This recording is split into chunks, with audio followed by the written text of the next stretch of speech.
This summer, meet the magical mermaids at VGP Marine Kingdom from April 12th to May 31st, 2024. Lady எஸ்ஐஸ் எல்லாருமே adjust பண்றாங்க அப்படிங்கிற ஒரு மிகப்பெரிய அபாண்டமான ஒரு குற்றச்சாட்டை அவர் வச்சிருக்க. கிட்டத்தட்ட 10 lakhs வியூ வரையும் அது போயிருக்கு. வாய்ஸ் தன்னோடது இல்ல அப்படின்னு மறுக்க முடியாது. அக்யூஸ் கல்பிரிட் நம்ம அவனவன் என்ன வேணாலும் நம்ம பேசலாம். ஏடிஜிபி யாரும் என்ன அக்யூஸ்டா கல்பிரிட்டா? தமிழக காவல்துறைக்கு அதுவும் பெண்களுக்கே கலங்கமான விஷயம். ஜெயில போன உடனே அவரை பைப்பு ராடு பிளாஸ்டிக் பைப்பு துணியை வச்சு அடிச்சு அவருக்கு கையை உடைச்சிட்டாங்க. உண்மையிலேயே தாக்கியிருந்தாங்க அப்படின்னா அது குற்றம். எந்த சிறை வார்டன் தாக்கினார்களோ, எந்த ஹெட் வார்டன் தாக்கினானோ, இல்ல சூப்பர்டென்ட் அடிச்சாரா, அடிஷனல் சூப்பர்டென்ட் அடிச்சாரா, ஜெயிலர் அடிச்சாரா, அவங்க எல்லாருமே குற்றவாளிகள் தான். அந்த மாதிரி நடந்திருந்தா சவுக்கு சங்கருக்கு அவருக்கு ஏதாவது பிரச்சனை இருக்கலாம். அவங்க டிபார்ட்மெண்ட்லயே யாராவது அவருக்கு ஏதாவது கொடுத்து அவரை பேச சொன்னாங்களான்னு தெரியாது. இது மிக அபாண்டமான குற்றச்சாட்டு. இது யாராலையும் பொறுத்துக்க முடியாது. விழுப்புரத்துல இருந்து ஒரு எஸ்ஐ எனக்கு போன் பண்றாங்க. இல்ல சார், எங்க வீட்டுல பெரிய பிரச்சனை ஆயிடுச்சுங்க. இந்த சவுக்கு சங்கர் வீடியோல கான்ஸ்டபிளா ஜாயின் பண்ணி 25 years 30 years சர்வீஸ் பண்ணி ஹெட் கான்ஸ்டபிள் ஆகி கிரேடு 1 ஆகி இப்ப தாங்க எஸ்ஐ ரேங்க் வந்திருக்காங்க. போலீஸ் வேலையை விட்டுட்டு வரையா இல்ல டைவர்ஸ் பண்ணிட்டு அப்படின்னு சொல்லி பெரிய இஷ்யூவா இருக்குங்க. சவுக்கு சங்கர் அப்படிங்கிறவர் நல்ல பேச்சாளர். ஏன் இந்த மாதிரி மீண்டும் மீண்டும் மீண்டும் சிக்கல்ல அவர் மாட்டிக்கொள்கிறார் அப்படிங்கறத பார்க்கும்போது அவருக்கு கொஞ்சம் மனநிலை பாதிக்கப்பட்டு இருக்குமோ அப்படின்னு என்ன தோணுகிறது.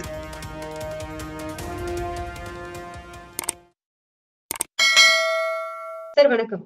வணக்கம் வணக்கம் சார், இப்போ யூடியூபரான சவுக்கு சங்கர் பத்தின கேஸ் விஷயங்கள் தான் சார் பெரும்பான்மையா பேசப்பட்டு வருது. அந்த கேஸ ஒரு வழக்கறிஞரா நீங்க எப்படி பாக்குறீங்க? அது அவருடைய அரசுல இருந்து இன்னைக்கு ஒரு சமூக ஊடகங்கள்ல, சோசியல் மீடியால, எஸ்பெஷலி இந்த ஸ்டேட் ஆஃப் தமிழ்நாடு, அவருடைய அரசு அண்ட் கஞ்சா கேஸ்ல அவரை அரெஸ்ட் பண்ண பத்தி தான் பேசிட்டு இருக்காங்க. ஃபர்ஸ்ட் ஆஃப் ஆல், ஒரு active practicing advocate of supreme court of இந்தியாவை என்ன ஃபீல் பண்றேன் அப்படின்னா, அவர் பல இஷ்யூஸை ரைஸ் பண்றாரு. அண்ட் சில விஷயங்களை தரவுகளோட அவர் ஸ்டாட்டிஸ்டிக்கல் டேட்டாவோட ஒரு விஷயங்கள் எடுத்து வைக்கிறார். அது சில பேருக்கு பிடிக்கலாம், பிடிக்காம இருக்கலாம். அது அவருடைய விருப்பம். ஏன்னா அவர் யாரையும் கம்பல் பண்ணி நீங்க பாருங்கன்னு அவர் சொல்றது கிடையாது. அவருக்குன்னு ஒரு வியூஸ் இருந்துட்டு இருக்காங்க. பட் வேற இந்த இஷ்யூவை பொறுத்த வரைக்கும் ஒரு பர்டிகுலரா அவர் சொன்னது என்ன அப்படின்னா, தமிழ்நாடு எஸ்ஐஸ், லேடி எஸ்ஐஸ் எல்லாருமே அட்ஜஸ்ட் பண்றாங்க அப்படிங்கிற ஒரு மிகப்பெரிய அபாண்டமான ஒரு குற்றச்சாட்டு அவர் வச்சிருக்க. ஃபர்தர் மோர், பர்டிகுலரா ADGP brother mister Arun IPS பொறுத்தவர் பேசியிருக்காரு. அது அவருடைய கேஸ்ட் எல்லாம் மென்ஷன் பண்ணி அவர் வீடியோ போஸ்ட் பண்ணிருக்காரு. பட் வேற இந்த நாள் வரைக்கும் இந்த நிமிடம் வரைக்கும் ADGP mister brother Arun IPS அவர் மேல எந்த கம்ப்ளைண்ட் லான்ச் பண்ணல. உண்மையிலேயே ஃபேக்சுவலா பார்க்க போனா ஏடிஜிபி அருண் ஐபிஎஸ் பிரதர் தான் அதுல பாதிக்கப்பட்டிருக்காரு. அவர் ஒரு கம்ப்ளைண்ட் லான்ச் பண்ணிருக்கலாம். இல்ல ஸ்ட்ரைட்டவே ஒரு சிவில் சூட் ஒரு 1 crore ஒரு 3% கோர்ட் ஃபீ ரெமிட் பண்ணி அந்த ஜி ஸ்கொயர்லாம் அவர் மேல கேஸ் போட்டாங்க இல்லையா, அந்த மாதிரி உங்களுக்கு ஒரு கேஸ் ஃபைல் பண்ணிருக்கலாம். இதுவரை ஒரு ஃபைல் பண்ணல. கோயம்புத்தூர்ல சைபர் கிரைம்ல ஒரு எஸ்ஐ கம்ப்ளைண்ட்ல தான் அவரை தேனியில போய் அரெஸ்ட் பண்றாங்க. ஓவர் இட் மேபி அபாண்டமாக குற்றச்சாட்டு அப்படிங்கிறது காவல்துறைக்கு ஒரு களங்கம் கற்பிப்பதா தான் இருக்கு. ஃபார் எக்ஸாம்பிள், இப்ப நம்ம சிஸ்டர்ஸ், அக்காவோ தங்கையோ, இல்ல உங்களுடைய ரிலேட்டிவ்ஸோ, நம்ம அம்மாவோ, அந்த மாதிரி யாராவது ஒரு எஸ்ஐ இருந்தா நம்ம பார்த்துட்டு சும்மா இருக்க முடியுமா? அது இல்ல நம்மளே ஏடிஜிபி அருணாக இருந்தால் என்ன ஸ்டெப் எடுத்திருப்போம். ஆனா ஒரு தடவை ஸ்டெப் எடுக்கல. Therefore, தமிழ்நாட்டில் உள்ள அத்தனை லேடி எஸ்ஐ உங்களுக்கு இவர் மேல கம்ப்ளைண்ட் லான்ச் பண்ணணும். பட் ஒரு கம்ப்ளைண்ட்ல எஃப்ஐஆர் ரெஜிஸ்டர் பண்ணிட்டாங்கன்னா அவங்க 161 ஸ்டேட்மெண்ட் வாங்கிட்டு விட்னஸா தான் வர முடியும். ஏன்னா அவர் வாய்ஸ் தன்னோடது இல்லை அப்படின்னு மறுக்க முடியாது. அது டோட்டலா கிட்டத்தட்ட 10 lakhs வியூ வரையும் அது போயிருக்கு. அது தவறு தானே. அது எது வேணாலும் பேசிட்டு போட்டோம். அதாவது அவருடைய டாக்கே எடுத்தீங்கன்னா எல்லாமே சாத்தாங்குளம் எல்லாம் இஷ்யூ எல்லாம் எடுத்தீங்கன்னா நான்லாம் வந்து இந்த COVID-19 டயத்துல ஏகப்பட்ட வீடியோஸ் எல்லாம் நான் ரிலீஸ் பண்ணிருக்கேன்.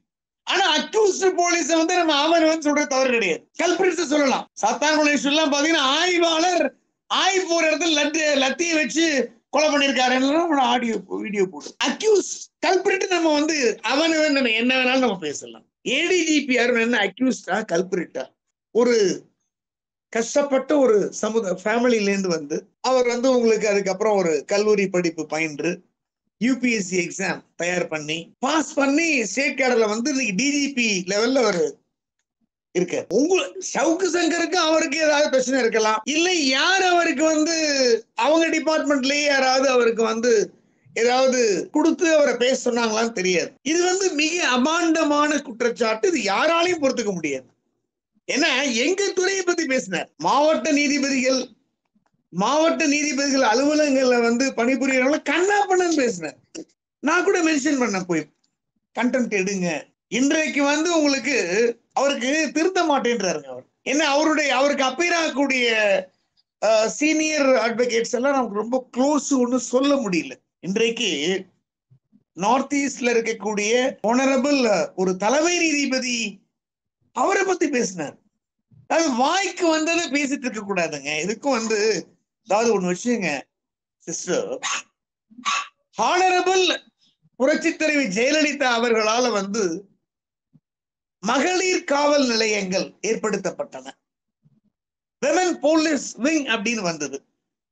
முதல்ல அவங்க எல்லாம் வந்து ஏஆர்ல இருந்தாங்க, டிஎஸ்பி ஆனாங்க, டிராபிக் போனாங்க. இன்னைக்கு லா அண்ட் ஆர்டர் கிரைம் வரையும் அவங்க சிறந்து பணியாற்றி இருக்காங்க. Not only all women police station. அங்கங்க சில விஷயங்கள் இருக்கலாம், அது எல்லா துறையிலையும் எல்லா டிபார்ட்மெண்ட்லயும் இருக்கும். அந்த மாதிரி எல்லாம் ஒண்ணு விஷயங்களேன். புதுக்கோட்டை எஸ்பி அவங்க வழக்குல என்னாச்சு? மூத்த சீனியர் டிஜிபி ஐபிஎஸ் ஆபீசர், அவங்க வைஃபும் சீனியர் ஐஏஎஸ் ஆபீசர். இப்ப ராஜேஷ் தாஸ் அக்யூஸ்ட் இல்லையா அவரு?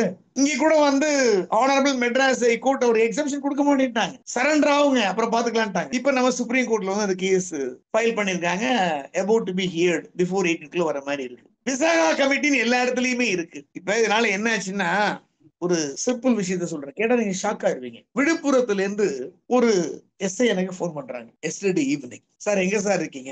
I'll be back to Chennai on 13th or 14th or 15th. இல்ல சார் எங்க வீட்டுல பெரிய பிரச்சனை ஆயிடுச்சுங்க. இந்த சவுக்கு சங்கர் வீடியோல கான்ஸ்டபிளா ஜாயின் பண்ணி 25 years 30 years சர்வீஸ் பண்ணி ஹெட் கான்ஸ்டபிள் ஆகி கிரேடு 1 ஆகி இப்ப தாங்க எஸ்ஐ ரேங்க் வந்திருக்காங்க.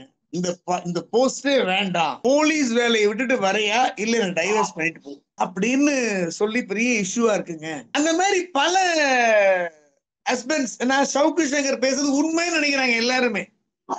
அவர் பேசுறது ஒரு சில விஷயங்கள் வந்து இருக்கலாம், அரசியல் சம்பந்தமா பேசுறாரு, பல தலைவர்கள் சம்பந்தமா பேசுறாரு, இருக்கலாம். இது எல்லாருமே வந்து இது வந்து ட்ரூத் எதுக்கு இந்த வேலைக்கு போறேங்கிற மாதிரி எல்லாம் கொஸ்டின் ரைஸ் பண்ண ஆரம்பிக்கிறாங்க. அதாவது தரவுகள் தனியா இருந்ததுன்னா இவர் ஒரு வக்கீல் வச்சு லீகல் நோட்டீஸ் அனுப்பலாம், வழக்கு தொடுக்கலாம். அதை விட்டு வந்து ஒரு பொது வெளியில சோசியல் மீடியால ஏற்கனவே மெட்ராஸ் ஹைகோர்ட்ல யூடியூபை பத்தி 2-3 ஜட்ஜ்மெண்ட்ஸ் எல்லாம் இப்ப வந்திருக்கு. ஆனரபிள் ஜஸ்டிஸ் சதீஷ்குமார் அவர்கள் ஜட்ஜ்மெண்ட்ஸ் கொடுத்திருக்காரு. இந்த வழக்கு பொறுத்த வரைக்கும் அவர் இந்த வழக்குக்கு கைது செய்யப்பட்டதை வந்து நம்ம வந்து தவறுன்னு நம்ம சொல்ல முடியாது. அவர் பேசியது தவறு. தமிழக காவல்துறைக்கு அதுவும் பெண்களுக்கு களங்கம் விளைவிச்சிருக்காரு. முதல்ல என்ன பண்ணாரு, எங்க நீதித்துறைக்கு வந்தாரு, அங்க ஒரு களங்கத்தை ஏற்படுத்தினாரு. What was happen? கண்டெம்ட் எடுத்து 6 மாசம் அவர் உள்ள தள்ளினாங்க. அப்புறம் சுப்ரீம் கோர்ட்ல 2 months அது கன்வியூட் பண்ணிருக்காங்க. இன்னும் பெண்டிங் தொங்கி ஹேங்ல தான் இருக்கு. இன்னொரு கேஸ் கடலூர் ஜெயில இருந்தாரு, பீடிக்காக எல்லாம் ஒரு போராட்டம் நடத்தினாரு. இந்த மாதிரி அவர் பொறுத்த வரைக்கும் அவர் செய்தது தவறு, மாபெரும் தவறு. தமிழகத்தில் உள்ள எல்லா எஸ்ஐயுமே அவருக்கு எதிராக தான் செயல்படணும், தவறே கிடையாது. ஆனா அந்த வழக்குக்காக இவரை அரெஸ்ட் பண்ணிட்டு போறாங்க. ரைட், நான் பாயிண்ட்டுக்கு வருவோம். அந்த வழக்குக்கு அரெஸ்ட் பண்ணும்போது தாராபுரத்துல எதிர்பாராத விதமாக ஒரு ஆக்சிடென்ட் ஆகுது, ரோடு ஆக்சிடென்ட். அது அவரே ஹானரபிள் JM1 வந்து கோயம்புத்தூர்ல நீதிபதி honourable mister Gopalakrishnan, straight forward, honest, impeccable ப்ராப்பரேட்டிவ் உள்ள ஒரு ஹானரபிள் ஜுடிஷியல் மேஜிஸ்ட்ரேட் நம்பர் 1 அவர்கிட்ட ப்ரொடியூஸ் பண்றாங்க. அவரே வந்து இல்லைங்க எனக்கு லிப்ஸ்ல தான் ஏதோ காயம் ஏற்பட்டது அப்படின்னு சொல்றாங்க. அவருக்கு டிஎம்கே மகளிர் அணி எல்லாம் எதிர்ப்பு தெரியுது. அது அவங்க தலைவரை பத்தி எல்லாம் பல விஷயங்கள் பேசியிருக்காரு, உதயநிதி பத்தி பேசினாரு, அது இருந்துட்டு போட்டோம். நீதிமன்ற காவல் 15 நாள். இப்ப செந்தில் பாலாஜி எக்ஸ்பெரிமெண்டே போயிட்டு இருப்பாங்க. நீதிமன்ற காவல் அப்படின்னா இட்ஸ் நத்திங் பட், அது வந்து உங்களுக்கு 167 அந்த பிரிவுல வந்து அவங்க வந்து லான்ச் பண்றாங்க, நீதிமன்ற காவலுக்கு அனுப்புறாங்க. அதுக்கப்புறம் வந்து போலீஸ் கஸ்டடி 1671 சிஆர்பிசில எடுப்பாங்க. இது நடைமுறை. இப்ப வராங்க அடைக்கிறாங்க. அடைச்ச உடனே என்ன பண்றாரு, கோபாலகிருஷ்ணன் பிரதர் அட்வொகேட் அப்படிங்கிற ஒரு போய் பாக்குறாரு. அங்கதான் பிரச்சனை வருது. அப்ப என்ன சொல்றாரு, நாங்க வரும்போது மெடிக்கல் எக்ஸாம் பண்ணோம். மெடிக்கல் எக்ஸாம் பண்ணும்போது அவருக்கு எந்த விதமான காயங்கள் இந்த லிப்ஸ்ல தவிர வேற எதுவும் கிடையாது. ஜெயில போன உடனே அவரை வந்து பைப்பு, ராடு, பிளாஸ்டிக் பைப்பு துணியை வச்சு அடிச்சு அவருக்கு கையை உடைச்சிட்டாங்க. அது சம்பந்தமா நீ நாங்க பெட்டிஷன் போட்டிருக்கோம். அந்த பெட்டிஷன்ல என்ன ஹானரபிள் ஜெயம் உத்தரவு பிறப்பிக்க போறான்னு தெரியல அப்படிங்கிறது அவங்க தரப்பு கோபாலகிருஷ்ணன் பிரதர் அட்வொகேட்டுடைய கொஸ்டின்ஸ். அதாவது மனித உரிமைகள் எங்கெல்லாம் மீறப்படுகிறதோ அங்கெல்லாம் நம்ம வாய்ஸ் ரைஸ் பண்ணி தான் ஆகணும், வேர் எவர் இட் மேபி. அது ஜெயிலா இருக்கட்டும், போலீஸ் ஸ்டேஷனா இருக்கட்டும். அவர் பெரிய யூடியூபருங்க, அவர் அடிச்சு கையை உடைச்சிருந்தாங்கன்னா என்ன எத்தனை நாள் உள்ள வைக்க முடியும்? இது ஒரு சாதாரண வழக்கு. இது இந்த கலங்கத்தை ஏற்படுத்துறதுங்கிறது நீங்க என்ன 67 இன்ஃபர்மேஷன் டெக்னாலஜி, அதுக்கப்புறம் வந்து பெண்களுடைய கண்ணியத்தை இம்மாடஸ்டி டூமனை வந்து ஸ்பாயில் பண்ணது, ஹராஸ்மெண்ட், இந்த மாதிரி ஏதாவது செக்ஷன்ல நீங்க 5 பிரிவுல போட முடியும். இதை நீங்க மேக்சிமம் பனிஷ்மெண்ட்டே கொடுத்தா கூட 2 years கொடுக்கலாம். அபராதம் வேணா நீங்க அது 67 ஆக்ட் இருக்கிறதுனால இப்ப இந்த நிர்மலா தேவிக்கு விதிச்சாங்க இல்லையா, அதுல லேக்ஸ் அண்ட் லேக்ஸ் நீங்க 2 lakhs 3 lakhs வரையும் அபராதம் விதிக்கலாம். அது 67 ஆக்ட்ல தான் நிர்மலா தேவிக்கு தண்டனை கொடுக்கப்பட்டது. இது இதே மாதிரிதான் அதுவும் women harassment act, information technology act சில செக்ஷன் ஆட் பண்றாங்க. அவ்வளவுதான். எத்தனை நாள் நீங்க சவுத் சங்கர் இந்த கேஸ்ல உள்ள வைக்க முடியும்? அட் மேக்சிமம் 60 days, அதுக்கு மேல வைக்க முடியாது. ஒரு ரிமாண்ட், அடுத்த ரிமாண்ட்ல நீங்க பெயில் கொடுத்து அனுப்பிச்சிடுவாங்க. என்ன கண்டிஷன்ஸ் போடலாம், இந்த மாதிரி நீங்க பேசக்கூடாது, அது மாதிரி வந்து சம் கண்டிஷன்ஸ் மேபி உள்ளதான். ஆனா கஞ்சா வழக்குன்னு ஒரு வழக்கு அவர் மேல வந்து அவர் உண்மையிலேயே அந்த கார்ல கஞ்சா வச்சிருந்தாரா இல்லையா? ஏன்னா ஒண்ணு வச்சுங்களேன், நார்மலாவே வந்து கஞ்சா குடிக்கிறவன் கார்ல போய் 400 கிராம் கஞ்சா வச்சிருக்க வேண்டிய அவசியம் அவருக்கு இல்லைங்கிறது எங்களை போன்ற லேர்னட் அட்வொகேட்ஸ் உடைய கருத்து. ஏன்னா அவரு பிரபலமான யூடியூபர், அவர் தெரியாத யாரும் கிடையாது. எல்லாருமே ஒரு சில தவிர எல்லாருமே ஒரு எதிரிகள். எல்லாரும் பத்தியும் அவர் பேசுறாரு இல்லையா. போலீஸ் டிபார்ட்மெண்ட் அவர் சுத்தமா எதிரியா இருக்கு, ஆளும் ரூலிங் பார்ட்டி அவருக்கு எதிரியா இருக்கு. ஏங்க அவருடைய கோபிரதர் தானங்க Tiruvallur DMK Congress alliance MP candidate Sasikanth Senthil IAS. அவர் தானே கர்நாடகால எலெக்ஷன்ல ஒர்க் பண்ணவர், காங்கிரஸோட நெருக்கமா ராகுலோட இருக்கிறவரு. அவர் டிஎம்கே காங்கிரஸ் அலையன்ஸ்ல தான் இருக்காரு, கோபிரதர் தானே அவரு சசிகாந்த் செந்தில் ஐஏஎஸ். சோ இந்த விஷயத்தை பொறுத்த வரைக்கும் ஒரு 400 கிராம் கஞ்சா வந்து அவர் வந்து தெரிஞ்சு அவர் எடுத்துட்டு போகணும்னு நினைச்சா கூட எடுத்துட்டு வந்திருப்பாரா அப்படிங்கிற கொஸ்டின்ஸ் வருது. இது வந்து நீதிமன்ற ஆய்வுக்கு உட்பட்டது. உண்மையிலேயே தாக்கியிருந்தாங்க அப்படின்னா அது குற்றம். எந்த சிறை வார்டன் தாக்கினார்களோ, எந்த ஹெட் வார்டன் தாக்கினானோ, இல்ல சூப்பர்டென்ட் அடிச்சாரா, அடிஷனல் சூப்பர்டென்ட் அடிச்சாரா, ஜெயிலர் அடிச்சாரா, அவங்க எல்லாருமே குற்றவாளிகள் தான். அந்த மாதிரி நடந்திருந்தா அவர் நாளைக்கு போலீஸ் கஸ்டடிக்கு வரும்போது ஒரு பெட்டிஷன் அவரே அஃபிடவிட் போட சொல்லட்டும். இந்த மாதிரி இத்தனை மணிக்கு என்ன லான்ச் பண்ணாங்க, இத்தனை மணிக்கு என்ன சர்ச் பண்ணாங்க, அப்புறம் என்ட்ரி பண்ணாங்க, அதுக்கப்புறம் இந்த இடத்துக்கு அழைச்சிட்டு போனாங்க, இவங்க எல்லாம் அடிச்சாங்க அப்படின்னு ஒரு பிரமாண வாக்கு கூட தாக்கல் பண்ணட்டும். அதுக்கு மேல அவர் அட்வொகேட் என்ன சொல்றாருன்னா, உடனே இருந்த கைதி வந்து சாட்சி சொல்ல வருவாரு அப்படின்னு அவர் சொல்றாரு. யார் வருவா சொல்லுங்க? அதாவது நார்மலா ஒண்ணு விஷயங்க, இந்த மனித உரிமை மீறல் அப்படிங்கிறது அப்பட்டமா இருக்கு, அதை இல்லைன்னு சொல்ல முடியாது. பாத்ரூம்ல வடிக்கி விடுறது, மாடிப்படியில இருந்து வடிக்கி விடுறது, பாலத்துல இருந்து வடிக்கி விடுறதுன்னு சொல்லி பல விஷயங்கள் இருக்கு. ஆனா அந்த பாதிக்கப்பட்ட அக்யூஸ்ட போய் பிரமாண வாக்குமூலம் போடுறா, மனித உரிமை கமிஷனுக்கு வாடா, பிரைவேட் கம்ப்ளைண்ட் கொடுறா, இல்ல உனக்கு ஹேபியஸ் கார்பஸ் போட்டு இந்த மாதிரி சட்டப்படி நாங்க போனோம் அப்படின்னா அவன் வரமாட்டேன்றான். இல்ல இல்ல நானே என்ன, அவனுக்கு என்ன பயம்னா அதே இடத்துல நம்ம இருக்கணும், குட்டப்பன் செட்டப் கேஸ போட்டுருவாங்க அப்படிங்கிற மாதிரி யாரும் முன்னுக்கு வருதில்லை. சில ஸ்டேட்ல எல்லாம் முன்னுக்கு வராங்க, இங்க எல்லாம் வரதில்லை தமிழ். அந்த மாதிரி முன்னுக்கு வந்து ஒரு 10 கேஸ்ல வந்து ஜெயில அடிச்சவங்களும் போலீஸ்ல அடிச்சவங்களையும் 307 வரையும் போட்டு கேஸ் கண்டெஸ்ட் பண்ணி ஸ்ட்ராங்கா ஆர்கியூ பண்ணி இம்ப்ரிசன்மெண்ட் தண்டனையை வந்து நம்ம வாங்கி கொடுத்தோம், ரிகரஸ் இம்ப்ரிசன்மெண்ட் வாங்கி கொடுத்தோம்னா ஒரு பாடம் இருக்கும், படிப்பு யாரு முன்னுக்கு வருது. அதனால இந்த வழக்கில் அவருடைய அட்வொகேட் கோபாலகிருஷ்ணன் சொன்ன மாதிரி போலீஸ் காவலுக்கு உட்படுத்த ஆர்கியூ பண்ணும்போது பிரசன்ஸ் ஆஃப் தி அலிதிர் அக்யூஸ்ட் வரணும். அப்ப சவுக்கு சங்கர் JM1 ஆனரபிள் JM1க்கு வரும்போது கோயம்புத்தூர்ல அவரு ஓபனா நான் தனியா உங்கள்கிட்ட பேசுறேங்க, இவங்க எல்லாம் போக சொல்லுங்க அப்படின்னா இன் கேமரால அவர் வந்து வாக்குமூலத்தை கொடுக்கட்டும், 164 CRPS வாக்குமூலம் கொடுத்து நடந்தது பூரா சொல்லட்டும். அப்படி இருந்ததுன்னா எல்லாருமே போராட வேண்டியதுதான். இந்த விஷயத்துல அவர் அடித்தது கையை உடைச்சு உண்மைன்னா அதை நம்ம ரைஸ் பண்ணி தான் ஆகணும். இல்லைன்னா அவங்க ஹைகோர்ட்ல ஹேபியஸ் கார்பஸ் பெட்டிஷன் ஃபைல் பண்ணி ப்ரொடியூஸ் பண்ண சொல்லி மெடிக்கல் செக்அப் அனுப்ப வேண்டியதுதான். இவ்வளவுதான் விஷயங்கள் இதுல இருக்குங்க. சோ இவர் தமிழக காவல்துறையை எஸ்பெஷலி வந்து உங்களுக்கு இளம் ஆய்வாளர் எஸ்பெஷலி SI விமனை வந்து அவர் வந்து அட்ஜஸ்ட் பண்றாங்கன்னு சொன்னது வந்து யாராலும் ஏற்றுக்கொள்ள முடியாது. பார்லிமெண்டரி லாங்குவேஜ்ங்கிறது, ஆனா நீங்க அவன் இவன் சொன்னது வந்து அவன் இவன் வாடா போடா அப்படின்னு சொல்றது வந்து இந்திய தண்டனை சட்டத்துல வந்து இது வரைக்கும் எனக்கு அவன்ஸ்ன்னு வரையறுக்கல. அவன்னு கூப்பிடுறோம், இவன்னு கூப்பிடுறோம். கேரளா எல்லாம் போனீங்கன்னா ஸ்லாங்கே அவன் தான் கூப்பிடுவோம், ஏய் அப்படிதான் கூப்பிடுவோம், ஓய் ஏய் புஷ் புஷ் அப்படிதான் கூப்பிடுவோம். அது அவங்க எல்லாம் மொழியது. அவன் இவன் அவள் இவள் போடா வாடாக்கெல்லாம் இந்திய தண்டனை சட்டப்பிரிவுல வந்து டெபினேஷன் கிடையாது. இருந்தாலும் மரியாதை அப்படின்னு ஒண்ணு நம்ம தமிழர் பண்பாடுங்கிறத பாராட்டுறோம். ஒரு ADGP ரேங்க்ல இருக்கிற மிஸ்டர் பிரதர் அருணை போய் அவர் அவன் பேசி கொச்சைப்படுத்தி, ஆனா அவர் ஏன் இது வரைக்கும் அவர் மேல கம்ப்ளைண்ட் லான்ச் பண்ணல, ஏன் மாநில சேவகர் போடல, அவர் தான் பாதிக்கப்பட்டது அப்படிங்கிறது தெரிகிறது. அவர் தான் விளக்கணும்.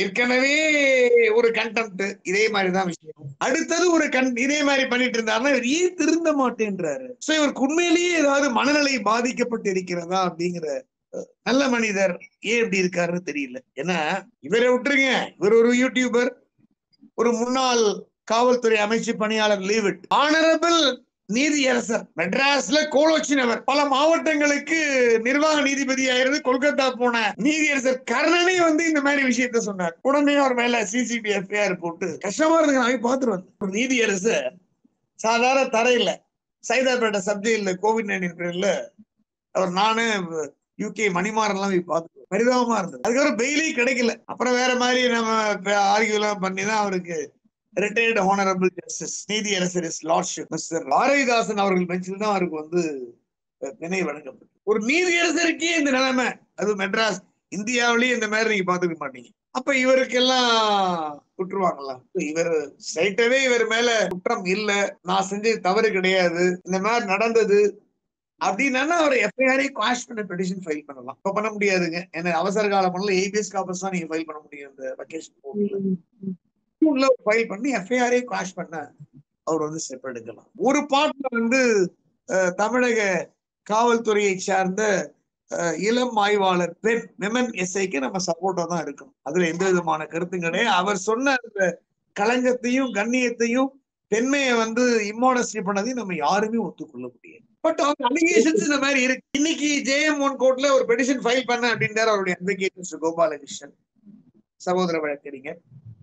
என்ன உத்தரவு போட்டிருக்காங்கன்னு தெரியல. சவுக்கு சங்கர் அப்படிங்கிறவர் வந்து ஒரு நல்ல ஆரட்டர், நல்ல பேச்சாளர். பல விஷயங்கள் வந்து தைரியமா வந்து ஸ்டாட்டிஸ்டிக்கல் டேட்டாவோட எடுத்து சொல்றாரு. பல விஷயங்கள் நம்ம இல்லைன்னு சொல்ல முடியாது. ஏன் இந்த மாதிரி மீண்டும் மீண்டும் மீண்டும் சிக்கல்ல அவர் மாட்டிக்கொள்கிறார் அப்படிங்கிறத பார்க்கும்போது அவருக்கு கொஞ்சம் மனநிலை பாதிக்கப்பட்டு இருக்குமோ அப்படின்னு என்ன தோணுகிறது. இந்த வழக்குக்கு பிறகாவது தனிப்பட்ட முறையில ஆதாரங்களே இல்லாம ஒரு அன்பார்லிமெண்டரி லாங்குவேஜ்ல இந்த மாதிரி ஒரு போஸ்ட் போடுறது தவித்தான விஷயங்கள, அவருடைய போஸ்ட், அவருடைய யூடியூப்ல சொல்லக்கூடிய மெசேஜஸ் எல்லாம் வந்து ஒரு இன்ஃபர்மேட்டிவா எல்லாருக்குமே இருக்கும் அப்படிங்கிறது என்னை போன்ற வழக்கறிஞர்களுடைய கருத்தாக இருக்கிறது. பார்ப்போம், எல்லாமே இயற்கையோட அருள் தானே. Jai Hind. This summer, meet the magical mermaids at VGP Marine Kingdom from April 12th to May 31st, 2024.